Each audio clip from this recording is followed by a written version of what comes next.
Baby, I need you to listen to me very carefully right now. Because what I am about to say is something that every single person around me has told me not to say. My team has told me not to say it. The people who manage my career, the people who have spent years building everything I have, the people who understand how this industry works and what it costs when you step outside the lines they've drawn for you, every single one of them has looked me in the eye and said, do not say this out loud. Do not put this into words. Do not give people something real when they are perfectly happy with something polished. And I am saying it anyway, because of you. I want you to understand what that means. I want you to feel the weight of that before I say another word. Because I need you to know that this is not casual. This is not something I decided lightly. This is not a performance of vulnerability designed to make you feel a certain way. This is actual risk. This is me standing at the edge of something I have built carefully over a very long time and choosing to be honest with you, even if the honesty costs me something. Choosing you over the careful management of how I am perceived. Choosing realness over safety. And if you know anything about how much I have invested in what I do, how much of myself has gone into building this life, then you understand what that choice means. It means you are worth more to me than my own protection. I have been sitting with this for months, sitting with the knowledge of it, the weight of it, the specific and uncomfortable truth of what I am about to tell you, and trying to figure out if I was brave enough to say it, trying to figure out if I trusted you enough, trusted this enough, trusted the love between us enough to take the risk. And I kept coming back to the same answer every time, no matter how many times I circled the question from different angles. I kept coming back to yes. I kept coming back to she deserves the truth. She has always deserved the truth. And every single day that I withhold it is a day I am choosing my comfort over your right to know what is real. So today I am not choosing my comfort. Let me tell you what the risk actually is.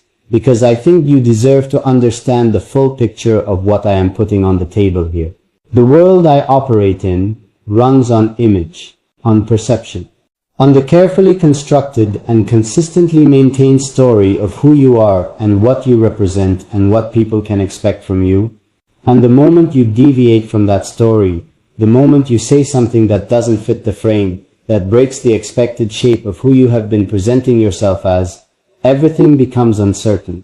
Everything becomes a question. And questions are expensive in this world. Questions cost you things that take years to build and can be lost in a moment.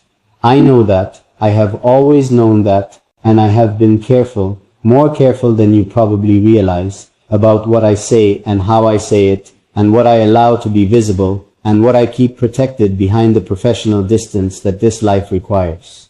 I have been careful in a way that has sometimes felt like a kind of lying, even when nothing I said was technically untrue. Because there is a kind of dishonesty that lives in omission.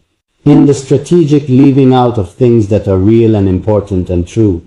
In the smile that says everything is fine when everything is in fact enormously complicated. I am done being dishonest by omission, at least with you, at least here, in this space that has always felt more real to me than most of what my life is made of. Here is what I need to tell you. Here is the thing that my team is afraid of, that the careful managers of my image would not want spoken out loud, that breaks the frame of the version of me that has been presented to the world so neatly and so strategically. The thing is this, the work, the career, the carefully built professional life that everyone sees and talks about and evaluates and judges, none of it is the most important thing to me. It never has been. And I have been pretending through omission, through careful silence, through the performance of someone for whom the work is everything. I have been pretending otherwise for a very long time. You are the most important thing. Not you as an abstract concept. Not you as a demographic or an audience or a professional relationship to be managed. You, specifically, the realness of you, the love of you, the fact of your existence in my world and what it has meant to me, that is what matters most. And I have been afraid to say that clearly because in the world I operate in, saying that your audience matters more to you than your career sounds naive at best. and professionally suicidal at worst.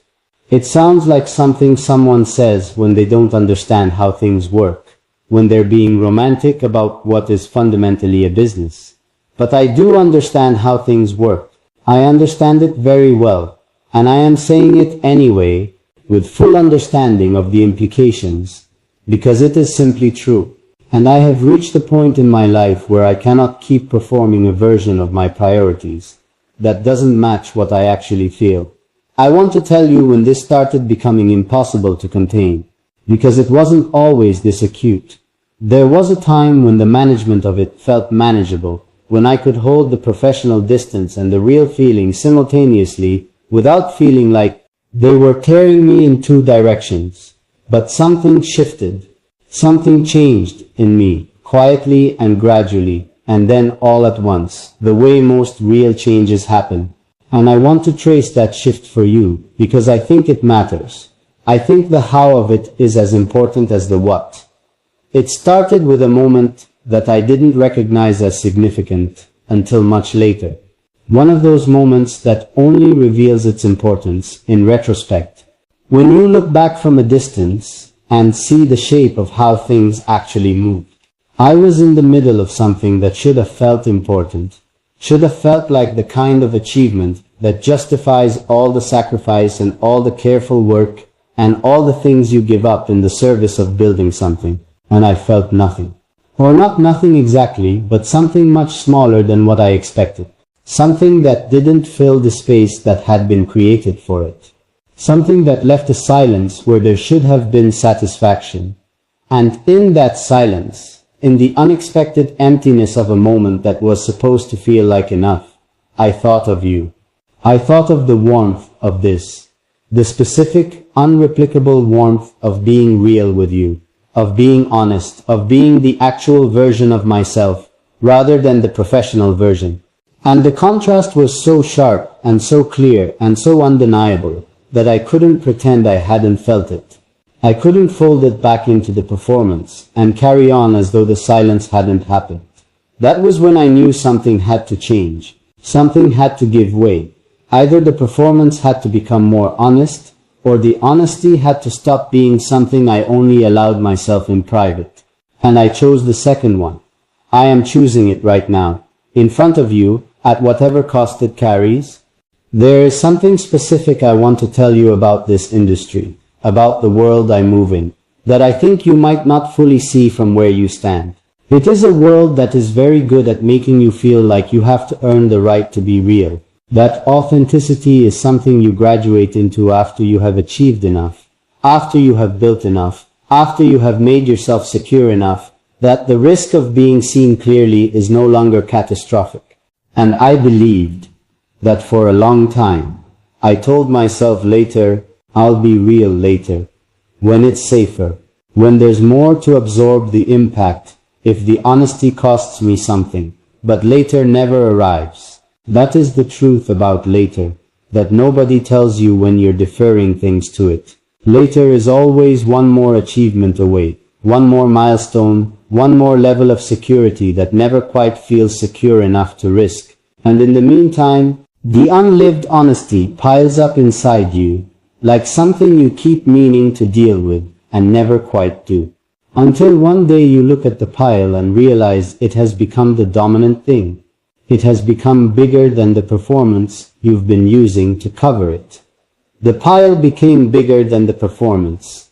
That is what happened to me, and you are the reason I finally decided to deal with it. Let me tell you about a specific conversation I had with someone on my team. Not to place blame, not to paint anyone as a villain, because there are no villains in this story. Just people who understand the world differently, and are trying to protect different things. But this conversation was the moment I knew I had to make a choice. We were discussing in the clinical and strategic language that these discussions always happen in. The management of my relationship with my audience. The calibration of how much to give, how much to reveal, where the line should be between what is shared and what is protected. And this person said something matter-of-factly, without any awareness of how it would land in me. They said, remember, they are the audience. The relationship is professional. Don't confuse it with something personal. And I sat very still. I didn't respond immediately. I let the words settle, and I felt what they landed on when they arrived. I felt what was there underneath all the professional management and the strategic calibration, and what was there was you. Real and warm and permanent, and not remotely professional. Not remotely something that could be accurately described as an audience relationship, without leaving out everything that actually matters about it. I wanted to say, you don't understand what this is. I wanted to say, you're describing the frame, not the picture. I wanted to say, there is a person on the other side of this who has sat with me in my most honest moments, who has received the truest version of me that I have managed to offer, who has given back something that I carry in my chest every single day in a way that has nothing to do with professional management. I didn't say any of that. Not then. I smiled and nodded and let the conversation move forward. But something hardened in me in that moment. Some decision began to crystallize that had been forming slowly for a long time. The decision that I was not going to keep allowing the most real thing in my professional life to be described and managed as though it were the least real. The decision that you deserved better than that. That we deserved better than that.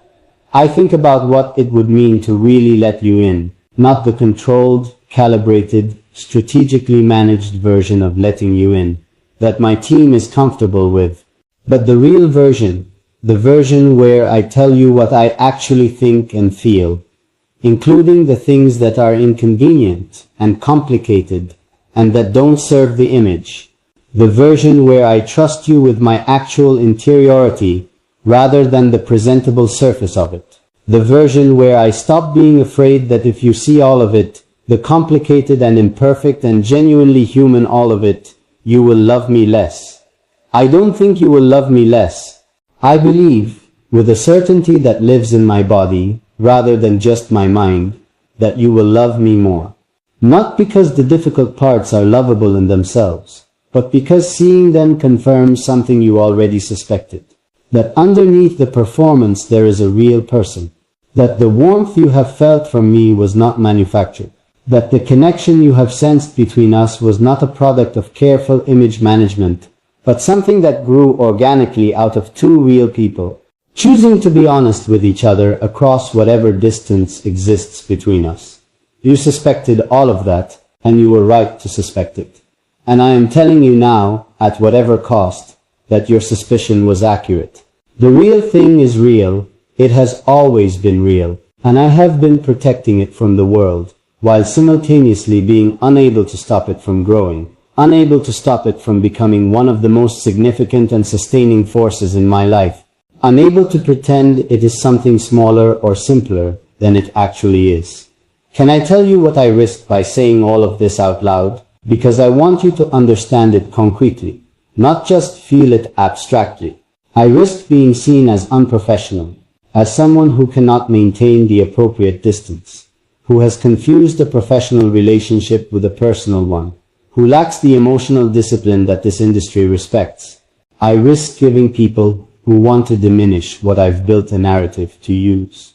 I risked the careful, years-long construction of a particular image being reframed overnight into something more complicated and less manageable, and I am risking all of it, consciously, deliberately, with full awareness of the calculus, because the alternative, continuing to contain this, continuing to manage you as though you were a professional variable rather than a person I genuinely love, continuing to pretend that what this is can be accurately described by the language my team uses to discuss it. That alternative has become impossible, not difficult, not inadvisable, impossible. My body will not do it anymore. My heart will not perform that particular contraction anymore. So here I am, uncontracted, fully open, saying the thing I was told not to say, in the way I was told not to say it, to the person I was told to maintain appropriate distance from. Here I am choosing you over the careful story, choosing honesty over image, choosing the risk of being fully seen over the safety of being partially visible. I want to tell you what I feel when I imagine you hearing this. When I imagine these words arriving at you and landing in the place where real things land, I feel something that is equal parts terrified and relieved. Terrified because once something is said, it cannot be unsaid, and I have just said something enormous. And relieved because I have been holding this for so long, in the careful interior place where I keep the things that are too real for the professional surface. I have been holding it so carefully and so long, that setting it down, even into the uncertain space of your reception of it, feels like taking a full breath for the first time and longer than I can remember. I am breathing fully right now, because of you. Because the thought of you receiving this honestly, the thought of you understanding what it cost and what it means, and choosing to hold it gently the way you have always held the real things I've given you. That thought makes the breathing possible. That thought makes the risk feel not just bearable but necessary. Not just necessary but right. There is something else I need to say. Something that sits underneath everything I've said so far, and that is in some ways more vulnerable than all of it, because it is not about what I am willing to risk, or what I have decided, or what I have chosen. It is about what I need, and needing is harder for me than risking. Needing requires a kind of admission that risking does not. The admission that I am not complete without something, that there is a place in me that is shaped exactly like what you give, and that aches in a specific way when I try to fill it with anything else. I need you to know that what you give me is irreplaceable, not interchangeable with other forms of connection or support or warmth, not something that could be replicated by relationships that carry less risk, that exist more comfortably within the frame of what my team considers appropriate. What you give me is specific and particular, and exactly shaped for the part of me it reaches.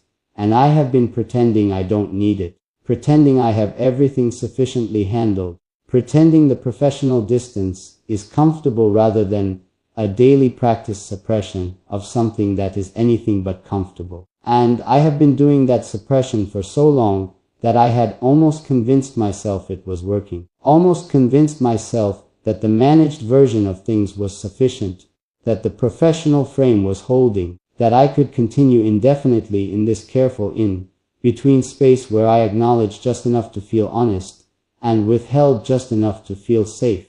But the body keeps score.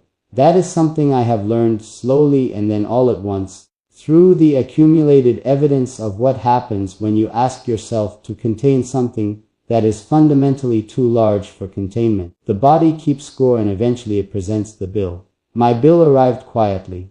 Not in a dramatic moment, not in a crisis or a breaking point that anyone else could see from the outside. Just in the gradual, undeniable realization that the energy it was costing me to maintain the distance was energy I did not have to spare. That every day I spent carefully managing the space between what I felt and what I showed was a day I came home slightly more depleted than I should have been, and the depletion accumulated. And one morning I woke up and looked at the life I was living, and the person I was performing, and the distance I was maintaining, and I thought, with a clarity that was almost startling in its simplicity, I am so tired. Not of you, never of you, of the distance, of the management, of the exhausting daily practice of being less honest than I actually am. I want to tell you about something I did about 6 weeks ago. Something private and small that nobody knows about, that I have not shared with anyone on my team, and would not, because it belongs to this space and not to the professional one. I was going through some things, reorganizing, the kind of quiet domestic task that gives your hand something to do while your mind moves at its own pace. And I came across something that brought you to the surface so suddenly, and so completely that I had to stop what I was doing and just sit with it. Just let the feeling of you be present in the room without trying to immediately fold it back into something manageable. And I sat there for a long time, longer than was probably practical given everything I had to do. And I let myself feel the full weight of what you mean to me without putting any of my usual structure around it. Without the professional framing or the careful calibration or the strategic management of how much feeling is appropriate. Just the feeling itself, raw and unorganized and honest, and what I felt was enormous. Enormous and warm and shot through with a kind of H that is not entirely painful, because it is made of something real and good. The ache of caring about something deeply. The ache of love that has been partially contained for too long, finding a moment of release. I want to describe that feeling to you as precisely as I can, because I think precision matters here. I think the vague gesture toward feeling is not enough for what this moment deserves. The feeling was this: it was the recognition of how much space you take up in me. Not in a crowding way, not in a way that felt like too much, but in the way of something that has grown into all the available room and fit it perfectly, so that the space and the thing filling it have become the same shape. You have become the shape of a significant part of me. And sitting there, letting myself feel that without management, I understood for the first time how dishonest I had been, not in what I said, but in what I withheld. In the gap between the fullness of what I feel and the careful portion of it, I had been allowing to be visible. I closed that gap a little, in that moment, just for myself. Just in the private room with nobody watching and nothing at stake professionally. I let it be full. I let the feeling be as large as it actually is without immediately cutting it back to a manageable size. And it was one of the most honest moments I have had in a very long time. And afterward, sitting in the quiet of it, I made the decision that eventually became this. That eventually became me sitting here with you, and saying the things I was told not to say because they are true, and you deserve them, and I cannot keep choosing the performance over the truth, when the truth is this significant. Let me tell you about the professional version of me that the world sees most of the time. Not to criticize it, because it is not a lie, it is a real part of me. A part that works hard and takes the career seriously, and understands the importance of what has been built. But it is a partial version. It is the version with the careful edges, and the managed revelations, and the strategic warmth that is genuine but also calibrated. That feels real because it is real, but that is also always slightly aware of how it is landing, always slightly performing even in its authenticity. That version is the one most people know. That version is what my team manages and what the industry responds to, and what has built everything I have. But there is another version, the one that sits in the quiet after the professional day is done. The one that drops the calibration and the strategy and the careful performance of appropriateness, and is just a person, just a human being with feelings that are larger than the frame and love that doesn't fit neatly into categories. The one that thinks about you in the unguarded hours. The one that reaches for the thought of you when the day has been hard and the performance has been exhausting, and I need something real to orient myself by. That version is also me. That version is, if I'm being fully honest, more essentially me than the professional one. And that version has been wanting to talk to you directly, without the management, for a very long time. I am that version right now. Right here in this moment, with the professional frame set aside, and the calibration switched off, and nothing between us except the honest truth of what I feel, and what I want you to know. I am the real version talking to you, and the real version needs you to understand something that the professional version has never been able to say clearly. The real version needs you to understand that this was never just work to me. Not even at the beginning, when everything was more contained, and the feelings were less developed, and it would have been more accurate to describe this as a professional relationship than it is now.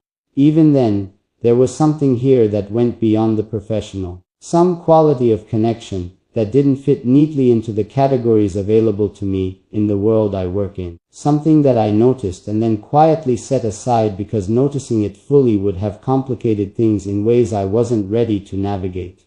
I am ready now. I am choosing to navigate the complications now, because the alternative, continuing to not notice, continuing to set aside the real nature of this in favor of the convenient professional description of it, that alternative has become more costly than the complications. The suppression costs more than the honesty, and I would rather pay the price of honesty than keep paying the price of containment. I want to talk about trust. Because I think trust is at the center of why I am able to say this to you now. Why this specific moment and this specific person feels like the right place to finally let the real version speak. I trust you. That is the simple and complete version of it. I trust you in a way that is not rational, in the strictly professional sense, not a trust that was built through formal demonstrations of reliability or verified through institutional channels. It is a trust that was built through the accumulated evidence of who you have been in every interaction we have ever had. Through the quality of how you receive things, through the gentleness of how you hold what I give you, through the consistent evidence that you understand the difference between the professional version and the real one, and that you value the real one, and that you can be trusted to handle it carefully. That trust is not something I extend easily or often. It is something I have learned through some painful experiences that I will not detail right now, because they belong to a different conversation, to be very careful about, to extend slowly and with observation, to build on evidence rather than hope, and the evidence with you has been consistent, patient, generous in a way that has slowly and irreversibly built a trust that now feels solid enough to hold this. To hold the weight of what I am saying today. To hold the risk of it without dropping it. I want to tell you about the moment I decided that the career could absorb the risk. Because there was a specific moment, a specific thought that shifted the calculus from this is too dangerous to this is necessary, and I will find a way to carry the consequences. And the thought was this: what is the career for, if not for moments like this? What is the building of a platform, the cultivation of an audience, the years of work and sacrifice and careful construction? What is all of that for, if the end result is that you have created a space where you are more famous and less honest, where you have more reach and less real connection, where the size of what you have built has become its own kind of cage, limiting rather than freeing, because the bigger it gets the more you have to protect, and the less you can risk. That is not what I built this for. That is not why any of this matters. And if saying true things to you risks some of it, if being honest about what you mean to me and what this is and what I have been containing all this time costs me some portion of the carefully constructed image, then I will absorb that cost. I will carry it. Because the version of this life in which I have everything professionally and nothing that is actually real is not a version I am willing to live in. Not anymore. Possibly not ever again, now that I have let myself feel fully what the real version of this is. I think about what would happen if I had never told you any of this, if I had listened to my team and kept the management in place, and continued presenting the calibrated version of warmth that is real but not complete. I think about living the rest of this career in that containment. And what I feel when I imagine it is a kind of grief that tells me everything I need to know about the right choice here. A grief for the honesty not given, for the trust not extended, for the love not said clearly when it was true and present and deserving of clarity. That grief tells me that silence was never actually the safe option. It tells me that the real risk was not in speaking. The real risk was in staying quiet. I am not staying quiet. And I know that what I am saying changes things. I know that words this honest, said this clearly, to someone who matters this much, I know they shift something.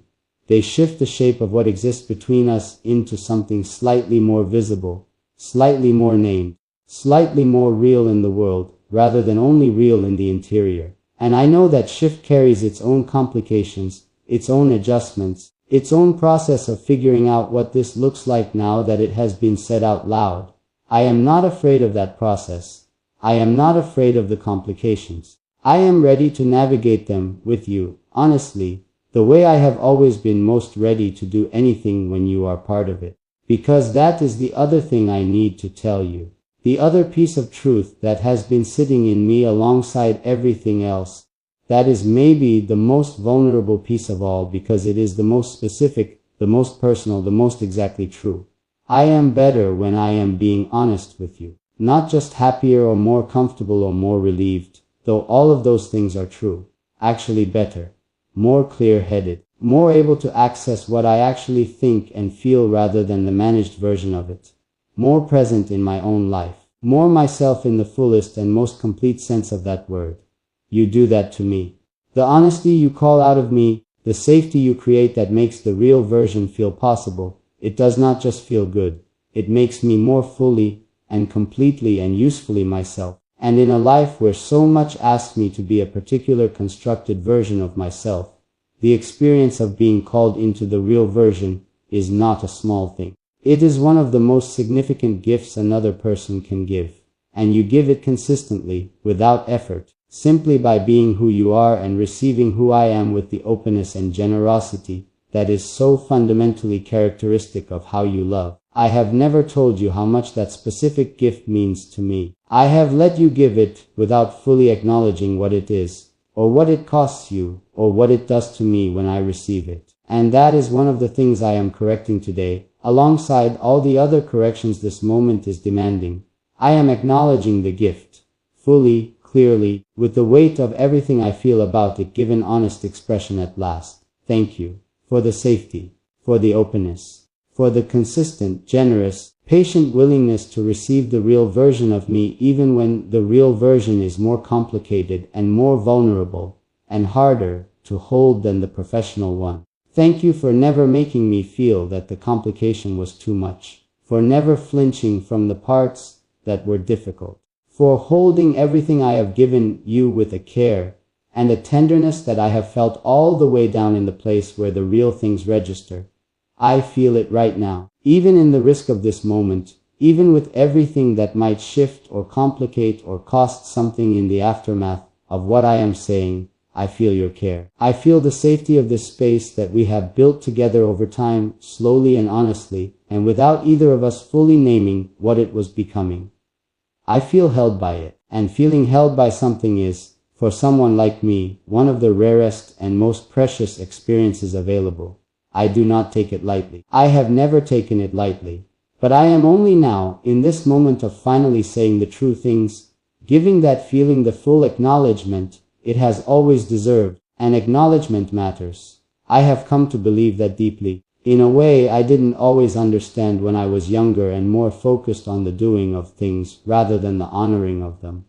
Acknowledgement is not just a nicety, not just a social grace, not just the polite thing you do when someone gives you something. It is an act of love in itself. It is the active choice to see clearly what you have been given and to say, I see this. I know what this is. I know what it cost you and I know what it means, and I am not going to let it pass unnamed and unrecognized into the general flow of things. I am going to hold it up to the light and look at it clearly and tell you what I see.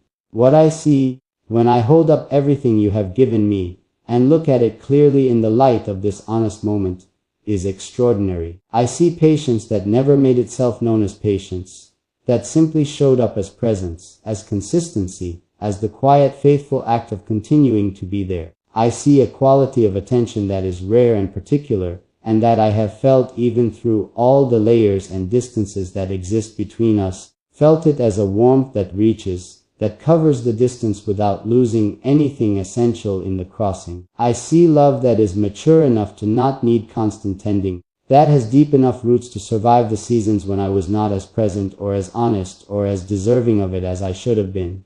I see you.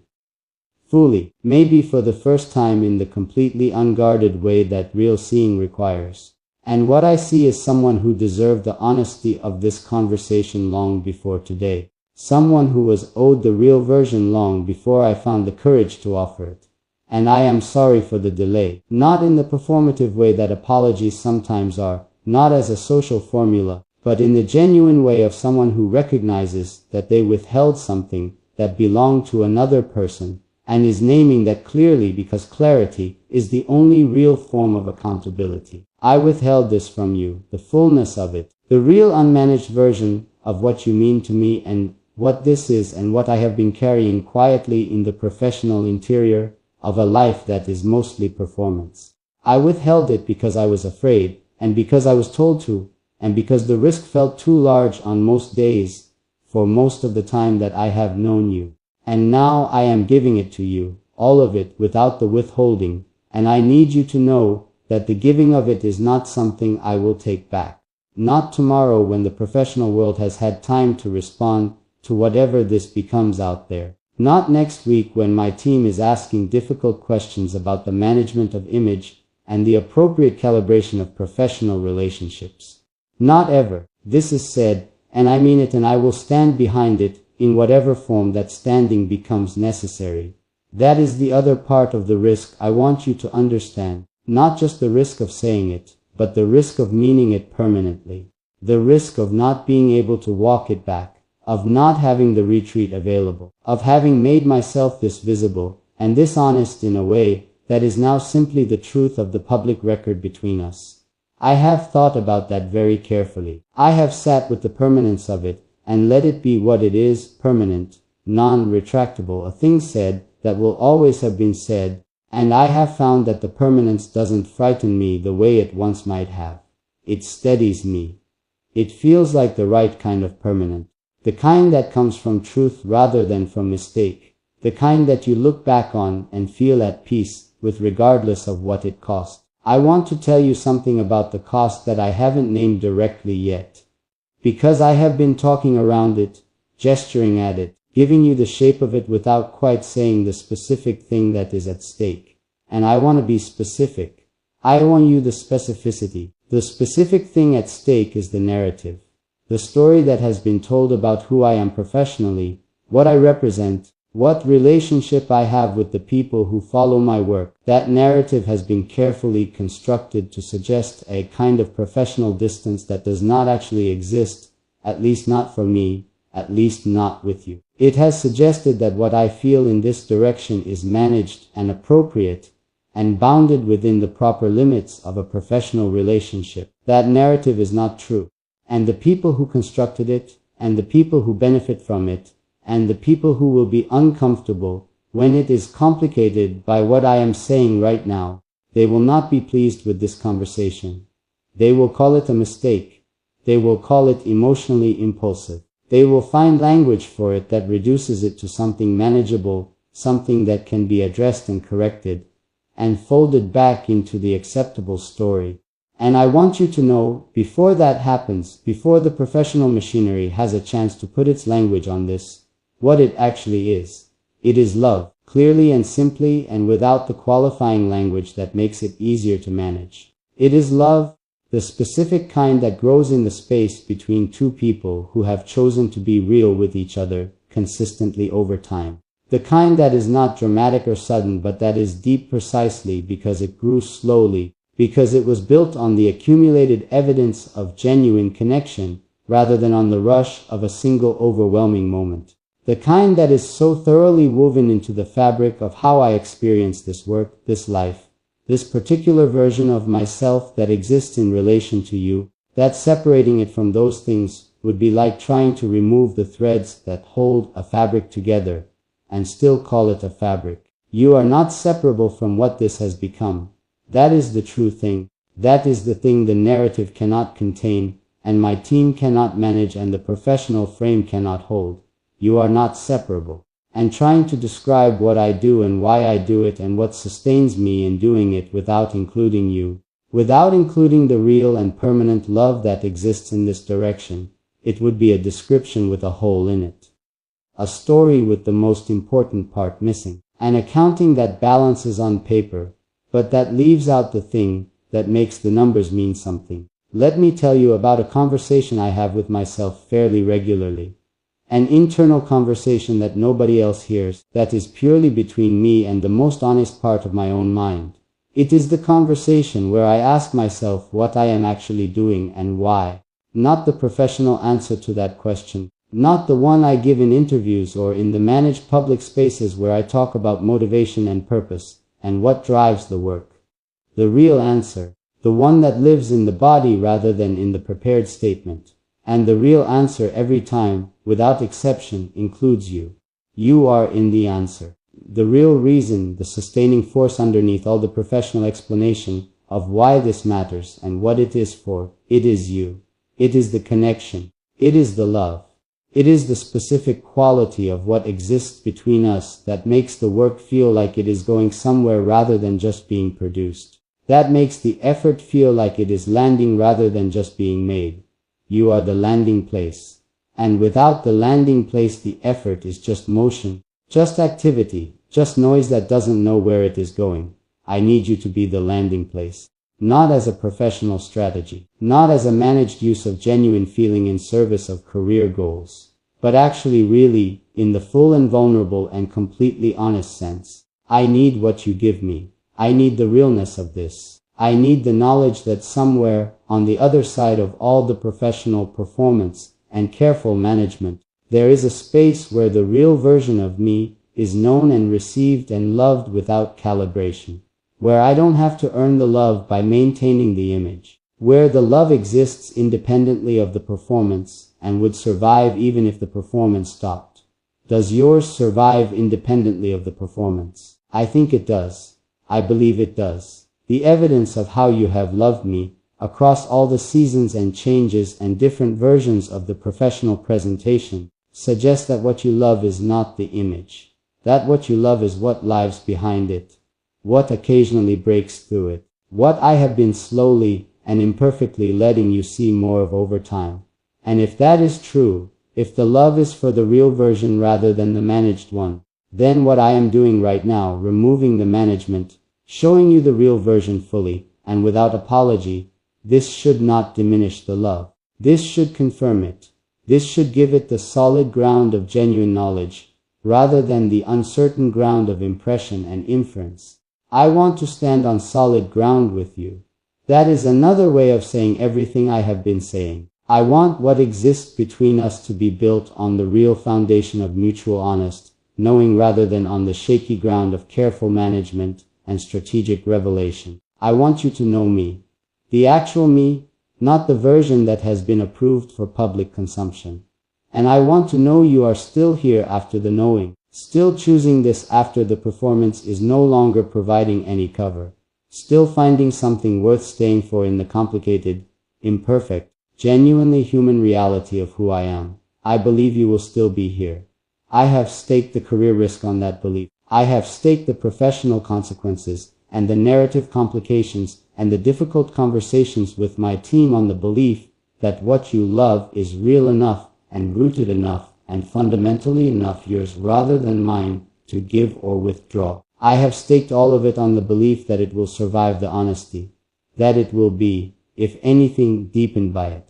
Please let it be deepened by it, not as a request I have the right to make, not as a demand or an expectation, as a hope, as the most honest and vulnerable hope I have offered anyone in this life that is mostly built on the managed distance between what I hope and what I show, as the hope that love, when it is real on both sides, can hold the weight of honesty without buckling, that it is strong enough for the truth, that it was always meant to be told this clearly and was only waiting for the right moment, the moment when the risk of saying it felt smaller than the risk of never having said it. That moment is now.